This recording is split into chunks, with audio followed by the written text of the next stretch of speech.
Bonjour tout le monde, je m'appelle Éric Constantino, je suis un photographe basé à Montréal et aujourd'hui, j'ai un petit truc pour vous. Ça vous est déjà arrivé de vous promener dans la rue, puis à un moment donné, vous faites un peu de photos, puis là, vous voyez quelque chose de bien, mais c'est très petit, ça vous tente de faire de la photographie macro. Mais malheureusement, avec vous, vous n'avez pas d'objectif macro, vous avez juste un objectif normal. Disons une 50 mm fixe. Alors, qu'est-ce qu'on fait dans ce temps-là? Hein? Ben, vous avez le choix. Vous pouvez aller au magasin, acheter un objectif macro, donc débourser 500-600$ au minimum pour un objectif pour faire de la macro. Ou vous débrouiller avec ce que vous avez. Donc aujourd'hui, on va voir comment faire de la macro photographie avec une lentille 50 mm fixe. C'est très simple, vous allez voir. La technique, c'est simple. On enlève l'objectif de l'appareil, puis on le tourne à l'envers. Donc c'est simple. Normalement, il va comme ça. On l'enlève, on le tourne à l'envers, et on le tient comme ça. Et là, on peut vraiment se rapprocher et faire de la photographie macro. Bon, c'est sûr, c'est pas pratique de le tenir à main comme ça. Hein, ça va mal, on peut échapper. Bon, il y a une solution. C'est pour ça qu'ils fabriquent des anneaux comme ça ici. Ça, c'est un anneau, okay, qui va transformer notre lentille en lentille macro. Ils appellent ça en anglais un Macro Reversal Ring, un anneau qui renverse pour la macro. Donc, on prend l'anneau, okay, on le visse à l'avant de l'objectif. Donc ça ici, c'est une lentille qui utilise des filtres 52 mm. On le met comme si c'était un filtre. Et là, qu'est-ce que ça nous donne? Ça nous donne la même monture ici. Donc, normalement, on vient mettre notre lentille comme ça. Hein? Normalement, notre lentille est à l'endroit. Si on veut faire de la macro, on prend ça, poup, puis on vient le mettre. Bon, il faut le mettre vis-à-vis.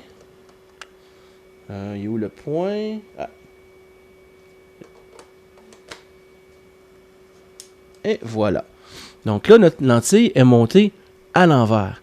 Ça fait bizarre, mais je vous le dis, essayez-le, ça vaut vraiment la peine. Ça vous évite de débourser 500-600$ au minimum pour un objectif macro. Si vous avez déjà une 50 mm, ça marche numéro 1.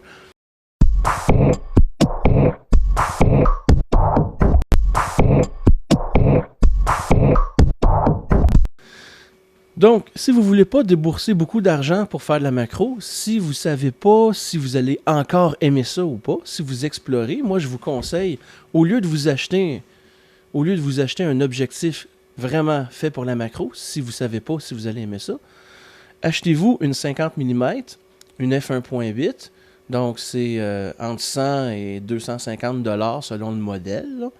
Okay? Vous n'allez pas le regretter, parce qu'une 50 mm f1.8, ou f1.4 ou f2, c'est toujours bon. Photojournalisme, c'est excellent. Vu que c'est pas un zoom, ça vous développe aussi. Moi, j'appelle ça, ces lentilles-là, mes zooms à pied. Donc, c'est un zoom. Si on veut zoomer, il faut se servir de nos pieds. On avance, on recule. Ça nous force à améliorer notre composition automatiquement. C'est aussi un excellent objectif en basse lumière. Évidemment, il y a une plus grande ouverture. Donc, si vous faites des photos à l'intérieur, c'est vraiment bien. Si vous avez des enfants qui bougent vite, c'est vraiment bien. Si vous voulez faire de la photographie de portrait, c'est excellent aussi. Si vous voulez mettre l'emphase sur votre sujet, vu qu'on a une grande ouverture, on peut avoir des petites profondeurs de champ et ça donne d'excellents portraits.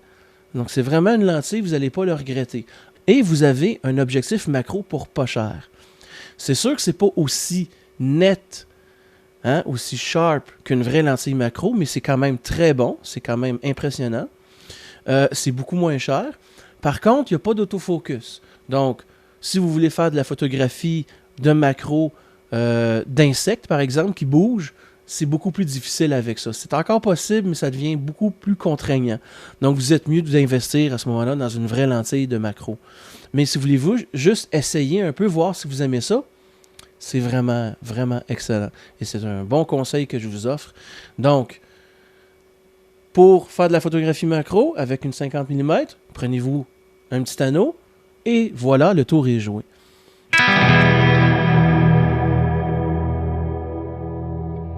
C'était Eric Constantino, je vous remercie d'avoir écouté. Et faites de la photographie beaucoup. C'est important d'appuyer sur notre déclencheur le plus souvent possible.